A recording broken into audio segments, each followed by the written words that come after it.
আসসালামু আলাইকুম, সবাইকে ঈদ মুবারক। আশা করছি আল্লাহর রহমতে সবাই ভালো আছেন। আলহামদুলিল্লাহ, আমিও আল্লাহর রহমতে ভালো আছি।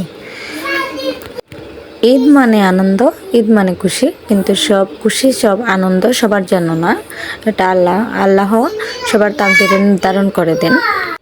ঠিক আমার ভাগ্যে আল্লাহ নির্ধারণ করে দিয়েছেন আমার ঈদ কীরকম হবে না হবে। আলহামদুলিল্লাহ ভালো কাটিয়েছি। জীবনে যে অবস্থাতে আছে আলহামদুলিল্লাহ, আল্লাহর কাছে হাজারো শুকরিয়া। ভাগ্যতে যা নির্ধারণ করে দিয়েছেন তুমি তাই পাবে, এর থেকে বেশি আশা করা উচিত নয়, আর আমি করিও না। ঈদের দিনে খুশি আর কি, বাবা নাই, মা থেকেও নাই, শ্বশুর শাশুড়ি তো নাইই, আর স্বামী বাচ্চা দুইজন নিয়েই ঈদের খুশি আনন্দ কাটিয়েছে। এভাবেই কেটে 7 বছর চলে গেছে, কোথাও বেড়াতে যাই নাই। এবার আমার এক দুঃসম্পর্কে ভাতিজা হয়, উনি পরিচিত আমার হাজব্যান্ডের, ওনাদের বাসাতে গিয়েছিলাম। ওনার আম্মু খুবই অসুস্থ, দোয়া করবেন ওনার আম্মুর জন্য।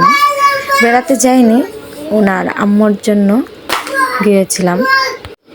সেখান থেকে এসে রান্নাবাড়া করে কিছু আত্মীয় স্বজন আসছিলেন, পাড়া প্রতিবেশী, ওদেরকে আপ্যায়ন করে এভাবে ঈদের দিন কাটিয়ে ফেলেছি। আর শ্যুট করতে মনেও নেই। এটা ছিল ঈদের পরের দিন।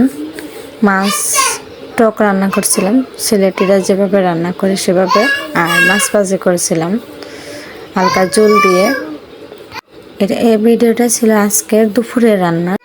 আপনাদের ঈদ কেমন কাটিয়েছেন কমেন্টসে জানিয়ে যেতে পারেন। আজকের জন্য এখানে বিদায় নিচ্ছি। আসসালামু আলাইকুম। বলতেটি হলে কমার দৃষ্টিতে দেখবেন। আল্লাহ হাফিজ।